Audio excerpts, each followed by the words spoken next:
ఏదైనా సినిమా ఇంకోసారి చూడాలనుకుంటే నువ్వు ఏ సినిమా చూస్తావు అనే పాయింట్లో సినిమా ఎప్పుడు వచ్చిందో తెలియలే, ఎప్పుడు వెళ్ళిపోయిందో కూడా తెలియలే, అసలు దాని మీద రివ్యూస్ చూడలే, ఏం చూడలేదు, అది నిజంగానే రిలీజ్ అయిందో లేదో కూడా తెలియదు. హలో హాయ్ అందరికీ, welcome back to my channel మజ్జి ముచ్చట్లు. ఇవాళ స్పెషల్ వీడియో ఏంటంటే, మొన్న మార్చ్ మూవీస్ మాట్లాడుకున్నాం కదా, అంటే ఇయర్ ఎండింగ్ ఫినాన్షియల్గా. ఇప్పుడు మనం ఏప్రిల్కి వచ్చేసాం అనమాట, అంటే న్యూ ఇయర్ ఫిలిమ్స్ అనమాట. అంటే ఫినాన్షియల్గా న్యూ ఇయర్, మనకి హ్యాపీ న్యూ ఇయర్ లాగా.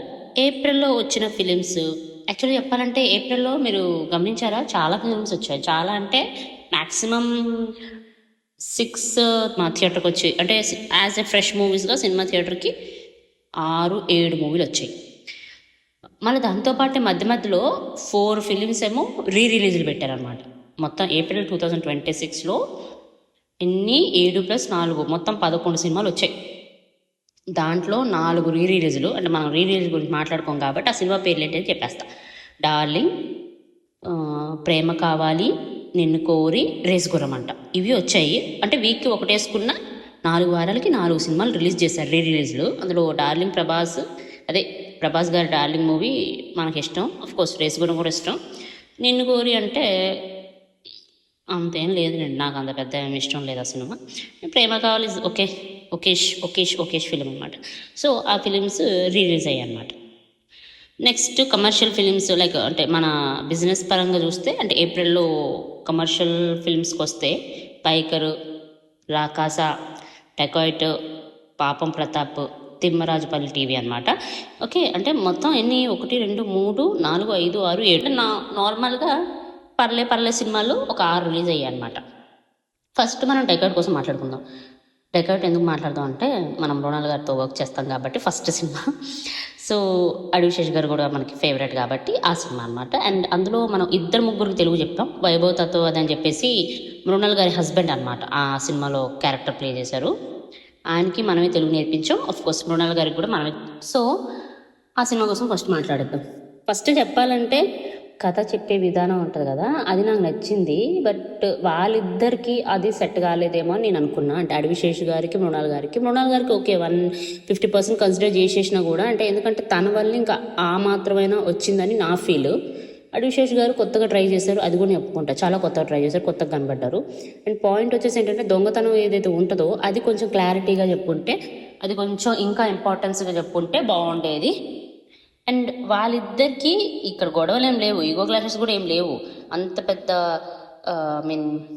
అంటే ఎలా అయిపోయిందంటే, హీరోయిన్ హెల్ప్లెస్నెస్, హీరోకి అర్థం కాని పాయింట్, దానివల్ల ఒక ఫీలింగ్ ఒకటి మైండ్లో కానీ మనసులో కానీ ఏర్పడుతుంది కదా వాళ్ళిద్దరి మధ్యలో ఉన్న ఫీలింగ్ అంటే ఒక్కొక్క మిస్కమ్యూనికేషన్ అంటాం కదా, అలాంటిది. అలా ఉన్నప్పుడు కొంచెం ఎవరైనా అట్లా కొన్ని స్టెప్స్ తీసుకుంటారు కదా. సో అలా వెళ్ళింది. అండ్ విలన్ గారు చాలా బాగా చేశారు, వైభవ్ గారు. నేను నిజంగా అంత బాగా చేస్తారని అనుకోలే. లాస్ట్ వరకు కూడా తన యాక్టింగే, తన పర్ఫార్మెన్సే నాకు నచ్చింది. అండ్ తన పర్ఫార్మెన్సే హాంట్ చేసింది నాకు 2-3 రోజుల సినిమా అంతా చూశాక. ఇంకా అదే మన అనురాగ్ గారు, వాళ్ళ కూతురు, ఇవన్నీ ఎక్స్ట్రా క్యారెక్టర్స్, వాళ్ళ ప్లేస్ ఎవరున్నా చేస్తారు. బట్ ఓకే, సినిమాకి బెనిఫిట్ అవుద్దని చెప్పి తీసుకున్నారు, పర్లే. ఇంక హిందీలో డెకాయిట్ రిలీజ్ చేశారు, అది ఎంతవరకు ఆడిందో నాకు తెలియదు. తెలుగులో అయితే ఒక మోస్తరు హిట్ అనుకుంటుంది. మధ్య మధ్యలో రీమిక్స్ సాంగ్స్ పెట్టడము, ఒక స్టోరీని బాగా తీసుకెళ్లారు, ఎండ్ కూడా బాగా చేశారు. బట్ నాకెందుకో ఎక్కువ కమర్షియల్ కంటే సెంటిమెంట్ ఎక్కువ కనిపించింది అందులో. వాళ్ళు చెప్పడానికి అయితే కమర్షియల్ అని చెప్పేటట్టు రిచ్ వాల్యూస్ పెట్టి చేశారు. బట్ నువ్వు తీసుకునే పాయింట్ కొంచెం సెంటిమెంట్కి దగ్గరగా ఉన్నది, ట్రామా టైప్లో అనిపించింది. అదొక ట్రామా లాగా ఉందన్నమాట. హాస్పిటాలిటీ, హస్బెండ్, వైఫ్, ఇవన్నీ కొంచెం ఏమంటారంటే, నువ్వు సింపుల్ పాయింట్ని హై పిచ్చి చెప్పావేమో అన్నట్టు అనిపిస్తుంది జనాలకి. అలా నేను ఫీల్ అయ్యా, అది నా పాయింట్ ఆఫ్ వ్యూ. ఇంకొంచెం ఎలివేట్ చేసి ఇంకొంచెం బ్రాడ్గా చెప్పుంటే బాగుండేదేమో అనేసి. అంటే నువ్వు తీసుకున్నదేమో గుండెలు పిండేసే పాయింట్ కాదు, అలా గుండెలు పిండేసే పాయింట్ అనుకొని జనాలకి చెప్దామని ట్రై చేసావు చూడు, అది అక్కడ నాకు నట్లా. అంటే సెంటిమెంట్ని నువ్వు సెంటిమెంట్గా చెప్పకుండా వేరే తీసుకెళ్ళావేమో అని అనిపించింది, అంతే కదా? నేను కరెక్ట్గా చెప్తున్నాను? మీకు కూడా అనిపిస్తే కామెంట్ చేయండి. ఇక్కడ దాకా నా వీడియో చూస్తున్నట్టయితే, నా వీడియోస్ నచ్చినట్టుగా అనిపిస్తే please subscribe. Next biker movie, ఇది నాకు రెండోసారి. అంటే ఏప్రిల్ మూవీస్లో రిలీజ్ అయిన తర్వాత సినిమా ఏదైనా చూడాలి అంటే నెక్స్ట్ టైం చూడాలి అంటే బైకర్ అని అనుకున్నాను. డెకౌట్ చూసిన తర్వాత అంటే డెకౌట్ 1 టైం వాచబుల్, ఇప్పుడు బైకర్ కూడా 1 టైం వాచబుల్. ఎందుకంటే 3వ సినిమా ఇంకా మంచిగా చెప్తా కాబట్టి, అంటే నాకు నచ్చిన సినిమాలలో. బైకర్ ఎలా అంటే మన రాజశేఖర్ గారి కోసం ఫస్ట్ చూసా, అంటే ఫస్ట్ చూడాలనుకున్నాను. అండ్ అఫ్ కోర్స్ శరవణంద్ గారు ఉన్నారు కదా, బాగుంటుందిలే అని చెప్పి అనుకున్నాను అనమాట. చూద్దాం ఏ సినిమా వచ్చినా మనం చూస్తాం, అది వేరే విషయం. కానీ అయితే తర్వాత ఒక క్యారెక్టర్ ఇంట్రడ్యూస్ అవుతాడు, అంటే క్యారెక్టర్ వస్తాడు సినిమాలోకి, థర్డ్ విలన్ అనమాట. విలన్ ఇన్ ద సెన్స్ అంటే బైకర్కి ఇంకొక రేసర్ ఉండాలి కదా, ఇంకొకరు ఉంటారు కదా, ఆయన అనమాట. అంటే ఆ పేర్లు గీర్లు అవన్నీ ఎందుకు, మన సినిమా గురించి తెలిసిందే కదా, ఈ డైరెక్టర్ అభిలాష్ రెడ్డి గారు అవన్నీ ఉంటాయి కదా, అవన్నీ మనకు తెలిసిన సినిమాలే, అంటే అవన్నీ తెలిసిన పాయింట్సే. సో వాటి కోసం కాకుండా మనం కథ మీదనే డిస్కస్ చేసుకుందాం.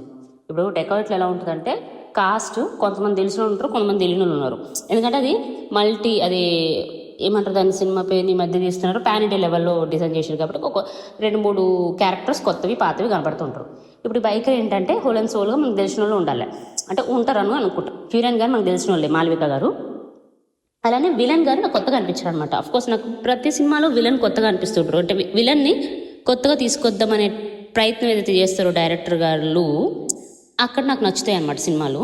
ఇప్పుడు చెప్పాలంటే డెకౌట్లో కూడా విలన్ క్యారెక్టర్ బాగుంటుంది, బాగా డిజైన్ చేసుకున్నారు. అంటే ప్రతిసారి బలం చూపించాలనేది కాదు కదా, తెలివితో కొట్టే విలన్స్ ఉంటారు కదా, వాళ్ళు బాగుంటారు అనమాట.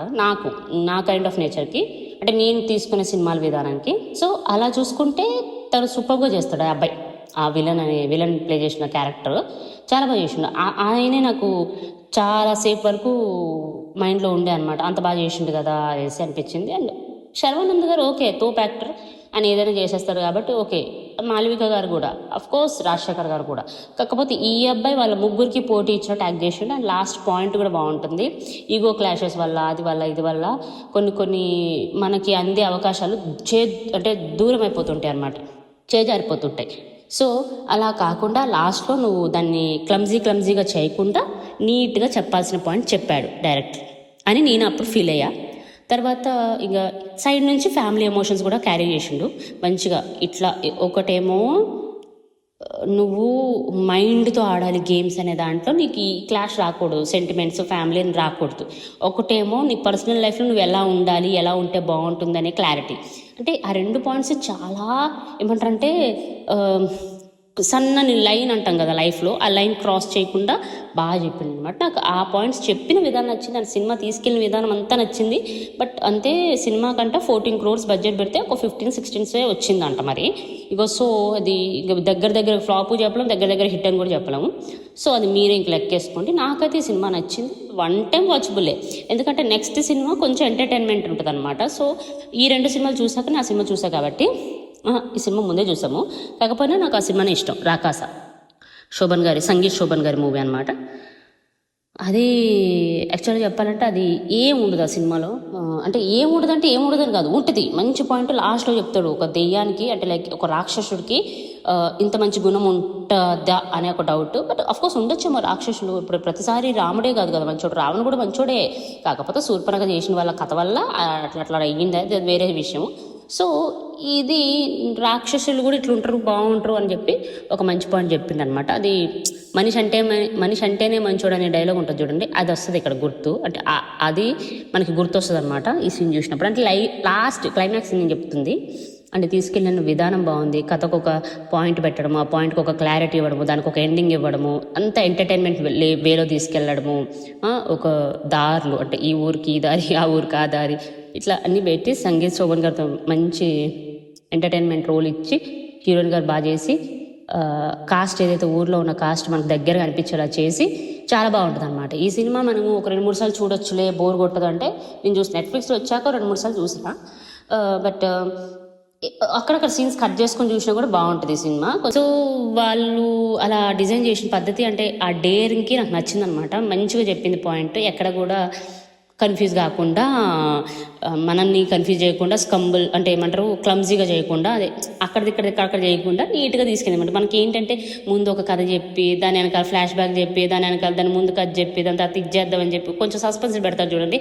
అట్లాంటి ట్విస్ట్లే ఉండవు ఈ సినిమాలో, తిన్నగా పోతూనే ఉంటుంది కథ అనమాట. అఫ్కోర్స్ రాజుల కాలం కాదు, మనకి అప్పటిదే చెప్పాలి కాబట్టి అది ఒక పాయింట్ చెప్పారు, బాగుంది, నాకు నచ్చింది. అంటే నీట్గా తీసుకెళ్ళారు, ప్రతిదానికి ఎండింగ్ ఇచ్చిర్రు అని అర్థం అనమాట. దీని అర్థం అది. నేను చెప్పాల్సిన తాత్పర్యమా అదే అనమాట. అంతే. ఇప్పుడు మనం ఏం చెప్పాము, డెకాయిట్, రాకాస, బైకర్, ఈ 3 సినిమాలు కూడా వన్ టైం వాచబుల్. అంటే అందరికీ నేను చెప్పాను కదా, ఈ సినిమాల వీడియోస్ చేయడం కారణం వెనక దాగున్న రహస్యం ఏంటంటే, ఏదైనా సినిమా ఇంకోసారి చూడాలనుకుంటే నువ్వు ఏ సినిమా చూస్తావు అనే పాయింట్లో చెప్తున్నా అనమాట ఇప్పుడు. సో రాకాస చూస్తా. ఇప్పుడు వచ్చే సినిమాలలో మీరు ఏం సినిమా రిపీట్గా చూస్తారో అది ఒకసారి కామెంట్ చేయండి ఈ సినిమాలలో. నెక్స్ట్ స్వయంభూ. నేను స్వయంభూ ఏం చేశానంటే ట్రైలర్ చూసా, నాకైతే వికీలో కనిపిస్తుంది. మరి వచ్చిందా, చూసిర్రా, లేకపోతే ఏమైనా పోస్ట్ పోన్ అయిందా ఒకసారి ఎవరికైనా తెలిస్తే కామెంట్ చేయండి. నాకైతే అంత పెద్ద ఐడియా లేదు. ఇప్పుడు పాపం ప్రతాప్ అంటే అప్పట్లో విన్నాను, ఆ సినిమా ట్రైలర్ చూసిన తర్వాత రిలీజ్ అయితే చూద్దాం అనుకున్నాను. రిలీజ్ ఇక్కడ ముంబైలో చేయలేదు, తర్వాత ఓటీటీలో చూశాను, కానీ రివ్యూ పెట్టలేకపోయాను. ఎందుకంటే నాకు కొంచెం అదే చెప్తాను కదా, కొన్ని డిస్కస్ చేయకుండా ఉండాల్సిన పాయింట్స్ ఉంటాయి కదా, అందులో ఈ సినిమాలో అలా అనిపించింది నాకు. బట్ మనకు వీరు గారు ఇష్టం కాబట్టి, తిరువీరు గారు, సో నేను ఆయన కోసం చూశాను. And it's nice concept. అది అందరికి అర్థం కాదనమాట. కాన్సెప్ట్ ప్రకారంగా చూస్తే చాలా బాగుంటుంది. కొందరికి ఏమనిపిస్తుంది అంటే సోజ్ చెప్తున్నట్లు అనిపిస్తుంది, అది కాదు. ఇంకా లోపల చాలా విషయం ఉంది ఆ సినిమాలో. సో మీరు ఎవరైనా చూడకపోతే మళ్ళీ ఒకసారి చూడండి. నాకైతే నచ్చింది, బట్ 2-3 సార్లు చూసేటట్టు కాదు, ఒక్కసారి చూడాలి. అలాంటి సినిమాలో ఒకసారి చూసి మనం అర్థం చేసుకుని వదిలేయాలి, ఆ టైప్లో ఉంటుంది అనమాట సినిమా. ఓకే, గుడ్ అటెంప్ట్ లాగా అనిపించింది. ఇక డైరెక్టర్, ప్రొడ్యూసర్ చాలా కష్టపడ్డారు ఆ సినిమా దీనికి. అంటే వాళ్ళకి ముందు ఆ సినిమా సినిమా చేసిన తర్వాత చాలా హర్డల్స్ వచ్చాయంట. అంటే ఆ సినిమా టైంలోనే 2-3 సినిమాలు అదే కాన్సెప్ట్ ఉండేవి. అంటే అలా అనిపించింది జనాలకి. బట్ అది రిలీజ్ అయిన తర్వాత అది కాదు అని తెలిసి కొంచెం రిలీఫ్ అయ్యారు. సో అందుకోసమని కూడా కాదు, నాకు తిరువేరు పర్ఫార్మెన్స్ కోసం, టోటలీ ఆయన పర్ఫార్మెన్స్ కోసం చూసా. అండ్ ఇస్ ఓకే ఫిలిం అనమాట, మరీ అంత చెత్త ఫిలిం అయితే కాదు. And Thimmarajupalli TV okay, cinema చూడడం జరిగింది, మనం రివ్యూ పెట్టడం కూడా జరిగింది. అంటే కిరణ్ అబ్బవరం గారి ప్రొడక్షన్లో వచ్చిన సినిమా, ఫస్ట్ సినిమా అనుకుంటా కదా, కిరణ్ అబ్బవరం గారి ప్రొడక్షన్స్లో వచ్చిన సినిమా, ప్రొడక్షన్సా బాగున్నట్టుంది సినిమా అని చూడడం స్టార్ట్ చేసాం అనమాట. ఓటీటీలో చూశాను నేను, థియేటర్కి ఇక్కడ రిలీజ్ కాలేదు.